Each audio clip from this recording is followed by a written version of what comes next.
नमस्ते, आप सभी का मेरे चैनल में स्वागत है। मेरा नाम हर्षिका है। हमारी आज की न्यू पिक कार्ड रीडिंग है कि क्या आपका रिकॉन्सिलेशन होगा। तो ये वो पर्सन है जिनके साथ अभी आप एक सेपरेशन फेस में चल रहे हैं, या आपके सोलमेट या ट्विन फ्लेम कनेक्शन में हो सकते हैं, या फिर इस टाइम पे इनके साथ आपका कोई झगड़ा हो गया है, या फिर इन्होंने आपको ब्लॉक कर दिया है, आपने उन्हें ब्लॉक कर दिया है। तो एक तरीके का सेपरेशन फेस हो रहा है। ये पर्सन खुल के अपने दिल की बात आपको नहीं बता रहे हैं। तो क्या आपका जो सेपरेशन फेस है वो एंड होगा और आपकी रिकॉन्सिलेशन होगी या नहीं होगी। तो हमारे पास 3 सिंबल्स है। पहला हमारे पास है the symbol of infinity. Infinity symbol है नॉन डुअलिटी का एंड द डिवाइन यूनियन का। दूसरा हमारे पास सिंबल है द सिंबल ऑफ स्पाइरल। ये सिंबल है लाइफ फोर्स का, क्योंकि जो लाइफ फोर्स होती है वो हमेशा स्पाइरल मूवमेंट में होती है, जैसे कि energies of chakras and the energy of mother Kundalini. तीसरा हमारे पास सिंबल है the symbol of Rahu Ketu. The Rahu Ketu is the north and the south node of the moon and it's also a symbol of twin flames. So आप इन तीनों में से कोई भी एक इन तीनों सिंबल्स पे मेडिटेट कर सकते हैं। इन तीनों में से जो भी सिंबल आपको अपनी तरफ अट्रैक्ट करे, खींचे, वो एक ही सिंबल चुनिएगा। चलिए देखते हैं कि आप जिन्होंने पहले वाला सिंबल चुना है, यानी कि सिंबल ऑफ इन्फिनिटी को चुना है, कि क्या आपका रिकॉन्सिलेशन होगा या नहीं होगा इस पर्सन के साथ। सो जिन्होंने सिंबल ऑफ इन्फिनिटी को चुना है, उनके लिए इस टाइम पर ये जर्नी बहुत ही ज़्यादा टफ जाएगी। द टावर कार्ड है एंड द वॉल्केनो कार्ड है। यहाँ पर द टावर कार्ड है, वॉल्केनो कार्ड है, तो 2 मेजर कार्ड्स हैं। मतलब आपकी लाइफ में सडन ड्रास्टिक चेंज आएंगे, और ये चेंजेस ऐसे होंगे जो आपकी फाउंडेशन को पूरी तरीके से हिला के रख देंगे। ऐसे चेंजेस आएंगे आपकी लाइफ में जिनके ऊपर आपका कोई कंट्रोल ही नहीं होगा। सो इस पर्सन की तरफ से आपको ऐसा झटका लग सकता है। मान लीजिए सडनली इस पर्सन ने किसी और से शादी कर ली, तो आपको एकदम से झटका लगेगा कि ये तो मैंने सोचा ही नहीं था, ये कैसे हो गया। या फिर सडनली इस पर्सन ने आपको ब्लॉक कर दिया, या सडनली इस पर्सन ने आपको बहुत ही बड़े बड़े झटके लगेंगे। आप जिस जर्नी पे हैं ना इस पर्सन के साथ, इनके साथ आपके ऐसे ऐसे झटके लगेंगे कि आपकी फाउंडेशन एकदम से चेंज हो जाएगी। जो आपका ओल्ड बिलीफ सिस्टम है, जैसे आप अभी हैं, अभी आप जो भी सिचुएशन में हैं, आज से आप 6 महीने बाद वाली अपनी सेल्फ को देख लीजिए, आप पूरी तरीके से बदल जाएंगे, क्योंकि आपको फिर सच दिखाई देने लगेगा। क्योंकि टावर कार्ड और वॉल्केनो कार्ड ऐसा होता है कि आपको सच नज़र आएगा। ये सच आपकी फैमिली से रिलेटेड भी हो सकता है। मान लीजिए अभी आप फैमिली से बहुत ज़्यादा अटैच्ड हैं, आपको उनसे बहुत ज़्यादा अटैचमेंट है, आप कोई भी ऐसा काम नहीं करना चाहते जिससे आपके माँ बाप को दुख पहुँचे या कुछ भी ऐसा हो, तो आप 6 महीने बाद पूरी तरीके से बदल चुके होंगे, क्योंकि आपको सच नज़र आएगा। टावर कार्ड, वॉल्केनो कार्ड यही होता है कि अब सच नज़र आएगा। और जब भी सच नज़र आता है ना, तो जितनी भी 3D वर्ल्ड होता है, 3D मैट्रिक्स वर्ल्ड होता है, वो हमेशा टूट के बिखर जाता है। सो ये जो टाइम है आपके लिए बहुत ज़्यादा चैलेंजिंग जाएगा, क्योंकि ये फेस एक ऐसा होगा कि जैसे कि आप एक हॉस्पिटल में एडमिट हो गए हैं, और एक हॉस्पिटल में आप बीमार थे, आप हॉस्पिटल में एडमिट हो गए। इस हॉस्पिटल में एडमिट होने में आपके ऊपर बहुत ज़्यादा पेनफुल प्रोसीजर्स हुए हैं, सर्जरीज़ हुई हैं, लेकिन जब आप उस हॉस्पिटल से डिस्चार्ज हुए हैं, आप पूरी तरीके से बदल चुके हैं, हील हो चुके हैं। सो यही सिचुएशंस आपके पास आएगी। आपकी ज़िंदगी में बहुत ज़्यादा चैलेंजेस सिचुएशंस आएगी, बहुत ज़्यादा टफ सिचुएशंस आएंगी, पेनफुल सिचुएशंस आएंगी।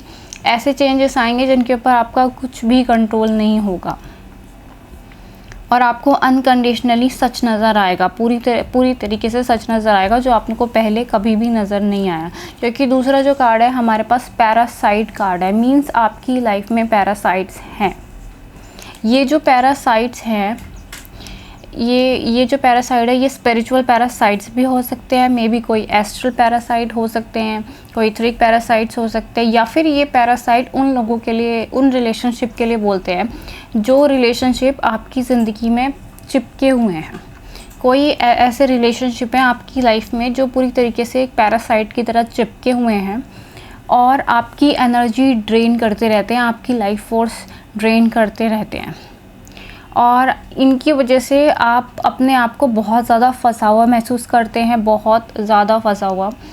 या महसूस करते हैं, और आपकी लाइफ फोर्स ड्रेन होती रहती है। ये पर्सन आपको बार बार हर्ट करते हैं, बार बार लगातार हर्ट करते हैं, आपकी लाइफ फोर्स ड्रेन करते हैं। दूसरी बात ये है कि इनके साथ आपका कनेक्शन ऐसा है कि ये लोग चिपके हुए हैं। ये आपके फैमिली मेम्बर्स भी हो सकते हैं, कॉलीग्स भी हो सकते हैं, कुछ भी हो सकते हैं, लेकिन ऐसी चीज़ें हैं जो पैरासाइट की तरह है। तो ये जो टावर कार्ड है, वॉल्केनो कार्ड है, ये बताता है कि सब कुछ पूरी तरीके से बदलने वाला है इस सेपरेशन फेज़ में। आपको इन सब से मुक्ति मिलेगी। दूसरा जो कार्ड है मेरे हाथ में, होप कार्ड है, द स्टार कार्ड है। मतलब ये कि आपको होप कभी भी नहीं छोड़नी है, आपको अपने डिवाइन गाइडेंस को फॉलो करना है। बहुत ही ज़्यादा सैडनेस, सोरो, डिसअपॉइंटमेंट रहेगी इस जर्नी में अभी के टाइम के लिए, लेकिन आपको उम्मीद नहीं छोड़नी है। एक उम्मीद रखनी है और आगे बढ़ना है इस जर्नी में। दूसरा जो कार्ड है वो ये कार्ड आया है, द मैजिशियन कार्ड आया है। मीन्स आपको बहुत ज़्यादा स्पिरिचुअल वर्क करना है। आप अपनी लाइफ को खुद ही मैनिफेस्ट करते हैं। आपके पास पावर है कि आप मैजिशियन की तरह हैं, आप अपनी लाइफ को खुद ही मैनिफेस्ट करते हैं। आपको नहीं पता होता, लेकिन आपके सबकॉन्शियस माइंड में इतनी पावर है कि वो चीज़ों को मैनिफेस्ट करते हैं। सो आपको अपनी मैनिफेस्टेशन वाली पावर को रिकॉग्नाइज करना चाहिए और अपने सबकॉन्शियस माइंड को रीप्रोग्रामिंग करना चाहिए आगे बढ़ने के लिए। दूसरा जो कार्ड है हमारे पास, द जजमेंटल कार्ड है। मतलब यही कि इस पीरियड में आपको बहुत ज़्यादा मेहनत करनी पड़ेगी इस पर्सन की तरफ से। अगर आप इनके साथ रिकॉन्सिलेशन चाहते हैं, इनके साथ शादी करना चाहते हैं, क्योंकि दूसरा वाला कार्ड है वेडिंग कार्ड।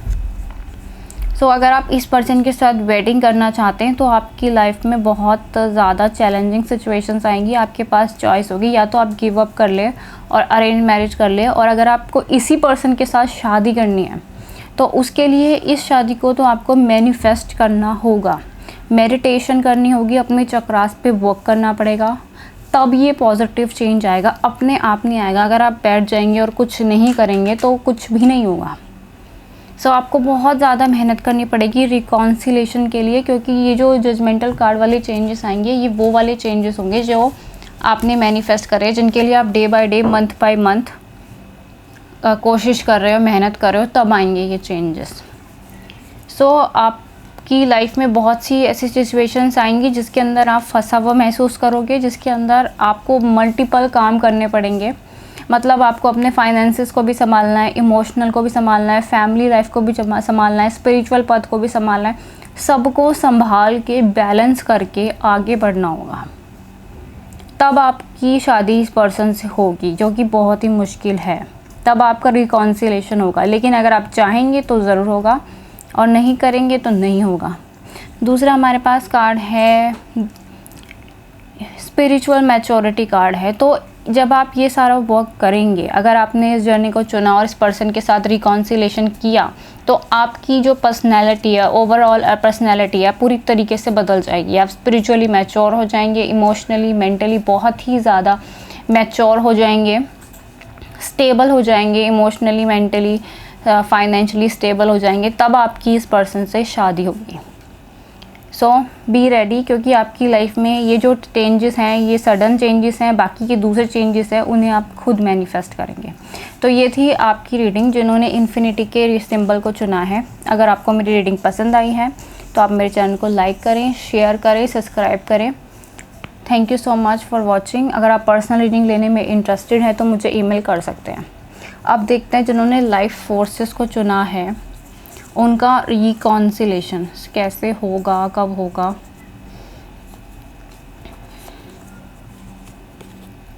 आप जिस पर्सन के बारे में सोच रहे हैं, ये जो पर्सन है पेज ऑफ सॉर्ड्स की एनर्जी में, ये पर्सन बहुत ज़्यादा इमेच्योर हैं इमोशनली और मेंटली। मे बी ये जो पर्सन है आपसे एज में बड़े हो सकते हैं, या फिर आपसे different caste, different religion, different चीज़ों में हो सकते हैं, किसी बड़ी पोस्ट पे काम भी कर सकते हो सकते हैं। लेकिन ये पर्सन बहुत ज़्यादा इमेच्योर हैं, इनका इमेच्योरिटी लेवल है, इमोशनली, मेंटली इमेच्योर हैं ये पर्सन, स्पेशली स्पिरिचुअली भी।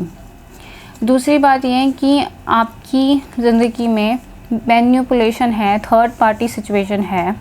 ये थर्ड पार्टी सिचुएशन कोई पर्सन हो सकती है, या फिर फैमिली मेम्बर्स हो सकते हैं। सो ये पर्सन बहुत ज़्यादा इमेच्योर हैं और इनकी जो फैमिली है वो बहुत ज़्यादा मैनिपुलेटिव है।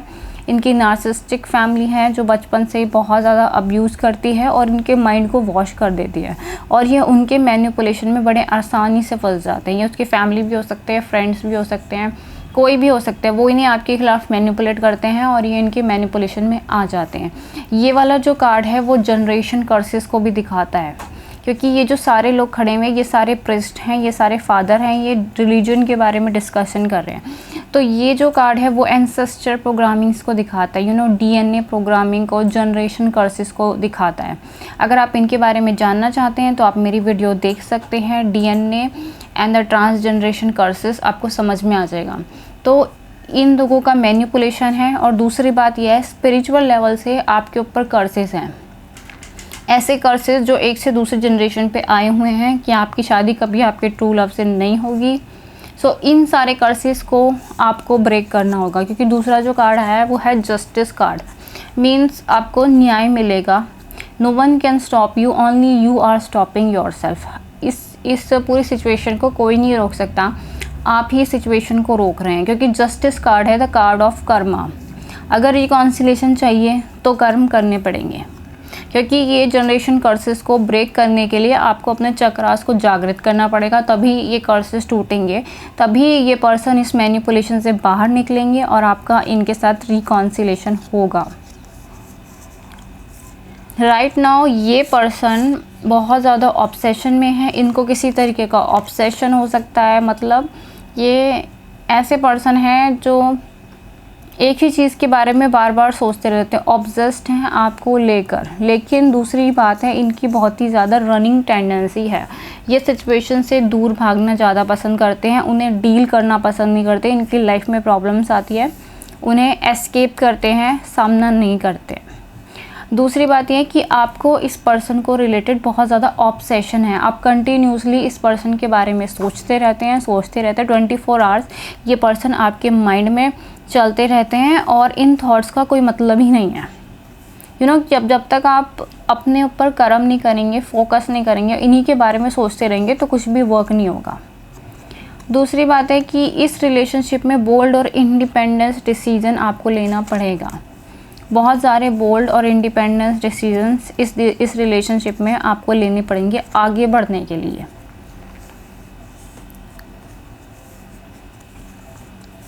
दूसरा जो कार्ड आया है, जब आप ये काम करोगे, जब तक आप ये जनरेशन कर्सेस ब्रेक नहीं करते, जब तक आप अपने अंदर के डीएनए को हील नहीं करते, अपने एंसेस्टर कर्मा को हील नहीं करते, तब तक ये जर्नी आगे नहीं बढ़ेगी, तब तक रिकॉन्सिलेशन नहीं होगा। लेकिन जिस टाइम आपने ये कर दिया और विक्ट्री, ये जो दूसरा वाला कार्ड है ये विक्टोरियस कार्ड है, इसके अंदर ट्रिम्प एंड आर्मी है। मतलब सब कुछ एकदम से बदल जाएगा, मैजिकली आप देखेंगे सब कुछ बदल गया और एक न्यू बिगनिंग स्टार्ट हो गई। अगर आपने ये कर दिया, आपने इनके जनरेशन कर्सेस ब्रेक कर दिए, फैमिली इश्यूज़ को हील कर लिया, आपने इनर चाइल्ड को हील कर दिया, तो एकदम से आप देखेंगे कि मैजिक हो गया, ट्रिम्प हो गया, सब कुछ सडनली बदल गया और एक न्यू बिगनिंग स्टार्ट हो गई। और ये पर्सन आपके पास वापस आ जाएंगे, इमीडिएटली वापस आ जाएंगे। मतलब अभी आपका स्पिरिचुअल वर्क पूरा हुआ, इमीडिएटली इनका फ़ोन मैसेज आने लग जाएंगे और ये अपने दिल की बात आपसे कह देंगे और आप दोनों की एक नई शुरुआत होगी, एक न्यू बिगनिंग होगी, तभी आपका रिकॉन्सिलेशन होगा।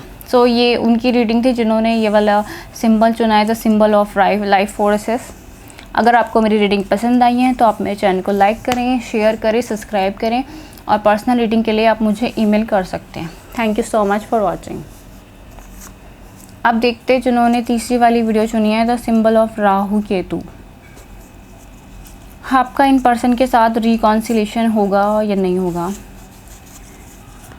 सो आप जिस पर्सन के बारे में अभी सोच रहे हैं, द पहला कार्ड आया है एनवियस ग्लटी। मीन्स इस रिलेशनशिप के ख़िलाफ़ बहुत सारे लोग हैं, बहुत ही ज़्यादा नेगेटिव और डार्क फोर्सेस का इन्फ्लुएंस है आपके रिलेशनशिप में। ये जो डार्क फोर्सेस है ये आपके इविल एंसेस्टर हो सकते हैं या फिर रेप्टाइलेंस हो सकते हैं, क्योंकि इनके अंदर सिंबल ऑफ ये क्रोकोडाइल है, इसलिए ये रेप्टाइलेंस हो सकते हैं। आप रेप्टाइलियंस क्या होते हैं ये जानने के लिए आप मेरी वीडियो देख सकते हैं, spiritual betrayal and the spiritual matrix वाली वीडियो जो मैंने बनाई है उसे देख सकते हैं, या फिर ट्विन फ्लेम एलियन डीएनए वाली वीडियो देख सकते हैं, उसमें आपको समझ में आ जाएगा, क्योंकि इस वीडियो में मैं पूरा एक्सप्लेन नहीं कर सकती। तो ये जो इस रिलेशनशिप में डार्क फोर्सेस का और एलियन फोर्सेस का इन्फ्लुएंस बहुत ही ज़्यादा है, और वो आपके इस रीयूनियन को या रिकॉन्सिलेशन बोल लो, इसे डिले कर रहे हैं, इसे रोक रहे हैं अपनी स्पिरिचुअल प्लेन से, यानी कि 5D स्पिरिचुअल प्लेन से अपनी पावर्स का यूज़ करते हैं और इन्हें रोक रहे हैं, आपके पास इन्हें आने से रोक रहे हैं, इन्हें मैनिपुलेट कर रहे हैं। इवन आपके ऊपर बहुत ज़्यादा अटैक हो रहे हैं, आपको पता नहीं महसूस हो रहा है या नहीं हो रहा। इन अटैक्स की वजह से आप मेंटली अनस्टेबल फील कर रहे हैं, इमोशनली आपको बहुत ज़्यादा रोने का मन करता होगा, आपको बहुत ज़्यादा गुस्सा आता होगा, आपकी चीज़ें लॉस हो रही होंगी, आपके करियर में लॉस हो रहा होगा, फैमिली के साथ नहीं बन रही होगी, आप जितना मेहनत करोगे उतना फल आपको मिल नहीं रहा होगा, क्योंकि यहाँ पे डार्क फोर्सेस की इन्फ्लुएंस है। ये आपके मानने या ना मानने पर नहीं होता। अगर आप गॉड और एंजल्स में बिलीव करते हैं, so there is also negative dark forces also exit. अगर गॉड है तो डेविल भी है। सो इनका इन्फ्लुएंस है इस रिलेशनशिप में काफ़ी ज़्यादा। और दूसरी बात ये है कि pay attention to red flags. तो यही बात है जो मैंने अभी अभी समझाया है, उसी को समझिएगा और अपने रेड फ्लैग्स पे ध्यान दीजिएगा। अगर आपको ड्रीम्स में कोई सिम्बल्स नज़र आते हैं तो उन पे अटेंशन दीजिए। अगर आपकी इंट्यूशन गट फीलिंग कुछ बोलने की कोशिश कर रही है तो उसे सुनिए, क्योंकि डार्क फोर्स का इन्फ्लुएंस है इस रिलेशनशिप में। दूसरी बात यह है द पेज ऑफ कप्स, मतलब आपके जो पर्सन है वो स्पिरिचुअली अनडेवलप्ड हैं। आप इनसे ज़्यादा मैच्योर हो सकते हैं, क्योंकि मैच्योर आपको होना ही पड़ेगा, क्योंकि आप चेज़र वाले में हैं, आप रनर में नहीं आते हैं, आप भागते नहीं हैं दूर, आप सामना करते हैं चीज़ों का। दो लोग होते हैं सोलमेट और ट्विन फ्लेम रिलेशनशिप में, एक है रनर और एक है चेज़र। जो चेज़र है वो हर चीज़ का सामना करते हैं, वो पीछे भागते नहीं हैं, लेकिन जो दूसरा वाला पार्टनर है वो हर चीज़ से दूर भागने की कोशिश करता है। तो आपकी एनर्जी ऐसी होनी चाहिए कि आप सामना करें। आपके जो पर्सन है वो बहुत ही ज़्यादा इमेच्योर है, मेंटली इमोशनली स्पेशली अनडेवलप्ड हैं। इन्हें पता ही नहीं है कि इनकी लाइफ के साथ क्या हो रहा है, कैसे हो रहा है, कुछ भी इन्हें समझ में नहीं आता। और ये बहुत ही नेगेटिव इन्फ्लुएंस है, मैनिपुलेशन चल रहा है इनकी लाइफ में, बहुत ज़बरदस्त मैनिपुलेशन चल रहा है। तो इनके मैनिपुलेशन में बहुत इजीली कैच हो जाते हैं ये पर्सन। दूसरी बात ये है कि हो सकता है थर्ड पार्टी सिचुएशन वाली चीज़ें ज़्यादा लग रही हैं मुझे यहाँ पे। ये इस पर्सन का फैमिली इश्यूज़ हैं, वो भी बहुत ही ज़्यादा हैवी फैमिली इश्यूज़ हैं। हो सकता है ये पर्सन किसी के साथ मैरिड में हो, कार्मिक रिलेशनशिप में हो, लेकिन ये मैरिज फॉल्स मैरिज है। ये एक ऐसी मैरिज है जो धोखा है, ये जो डिसीव करने के लिए, आपकी स्पिरिचुअल डेस्टिनी को डिसीव करने के लिए बनाई गई है। क्योंकि ये पर्सन बहुत ज़्यादा इमेच्योर थे, ये बहुत आसानी से मैनिपुलेशन में कैच हो गए। तो हो सकता है इन्होंने पास्ट में गलती करी हो, ये किसी रिलेशनशिप में चले गए हो या किसी मैरिज में चले गए हो या फैमिली इश्यूज़ हो। अब ये बहुत ज़्यादा फंसा हुआ महसूस कर रहे हैं। इनकी मैच्योरिटी की वजह से इस पर्सन ने पास्ट में आपको नहीं चुना, आपकी जगह किसी और को चुन लिया, अपनी फैमिली को चुन लिया, इस लड़की को या लड़के को चुन लिया। बिकॉज डार्क फोर्सेस जब बुरा समय आता है तो बुद्धि भ्रष्ट हो जाती है, कुछ ऐसी सिचुएशन है इनकी, इन्होंने आपको नहीं चुना, अब ये फंस गए हैं बहुत बुरी तरीके से। दूसरी बात ये है द 5 ऑफ माइकल, आर्चेंजल माइकल। ये जो सिचुएशंस है ना, इस पर्सन के सिचुएशंस को आपको सोचना बंद करना पड़ेगा, क्योंकि ये सिचुएशन आपके कंट्रोल से बाहर जाएगी। आपको इस पर्सन से अपने अनहेल्दी अटैचमेंट, कोडिपेंडेंसी, एडिक्शंस, ये सब कुछ रिलीज़ करने पड़ेंगे। अगर आप इनके बारे में जानना चाहते हैं, एडिक्शंस के बारे में, तो आप मेरी वीडियो नीचे देख सकते हैं। आपको ये सारे इश्यूज़ रिलीज़ करने पड़ेंगे, छोड़ने पड़ेंगे, तब आपका इनके साथ रिकॉन्सिलेशन होगा। दूसरे जो कार्ड्स आए हैं वो है death card and the tower card together. Means जितनी भी कार्मिक रिलेशनशिप हैं वो ख़त्म हो जाएंगी। अगर कोई थर्ड पार्टी इशू है वो पूरी तरीके से ख़त्म हो जाएगा। इस पर्सन को सच नज़र आएगा, वो भी अनकंडीशनल सच, जो इसे पहले कभी भी नज़र नहीं आया है वो नज़र आएगा। और इसे समझ में आ जाएगा जो नेगेटिव फोर्स का इन्फ्लुएंस, इसको ये थर्ड पार्टी की जो सच्चाई है वो नज़र आ जाएगी बहुत ज़्यादा। और इसके जितने भी पास्ट कर्मिक रिलेशनशिप्स हैं वो ख़त्म हो जाएंगे, पूरी तरीके से ख़त्म हो जाएंगे। इस पर्सन को एनलाइटमेंट मिलेगा, अवेकनिंग चल रही होगी इनकी लाइफ में अभी, अवेकनिंग, एनलाइटमेंट ये सब चल रहा होगा। सेम आपकी भी यही एनर्जी है, आपकी लाइफ में भी इस टाइम अवेकनिंग और एनलाइटमेंट चल रहा होगा। आप चीज़ों को जान रहे होंगे, आपकी जो पुरानी ज़िंदगी है, old self, old thought, old personality, वो सब कुछ ख़त्म हो जाएगी। तब जाके आपकी एक न्यू बिगनिंग स्टार्ट होगी, न्यू मून प्रॉमिस, तब जाके आपका रिकॉन्सिलेशन होगा। सो इस पर्सन की लाइफ में ऐसे चेंजेस आएंगे जिनका इस पर्सन पे कोई कंट्रोल नहीं होगा, जो यूनिवर्स की तरफ से आएंगे और इस पर्सन की आंखें खुल जाएंगी, ये पर्सन पूरी तरीके से बदल जाएंगे, चेंज हो जाएंगे, तब ये आपके पास वापस आएंगे। सो एक रीबर्थ वाली सिचुएशन है इसके अंदर, रीबर्थ। सो आपको इस रिलेशनशिप में बहुत ज़्यादा अटेंशन दीजिए, डार्क फोर्सेस में मेडिटेशन कीजिए, हील करिए और वेट करिए, क्योंकि अभी बहुत बड़े बड़े ट्रांसफॉर्मेशंस या चेंजेस आने वाले हैं जो आप दोनों की फाउंडेशन हिला देंगे। ये पर्सन इस कार्मिक मैरिज से पूरी तरीके से आज़ाद हो जाएंगे, तब ये आपके पास वापस आएंगे और ज़रूर वापस आएंगे। तो ये थी आपकी रीडिंग। अगर आपको मेरी रीडिंग पसंद आई है तो आप मेरे चैनल को लाइक करें, शेयर करें, सब्सक्राइब करें और पर्सनल रीडिंग के लिए मुझे ईमेल कर सकते हैं। Thank you so much for watching.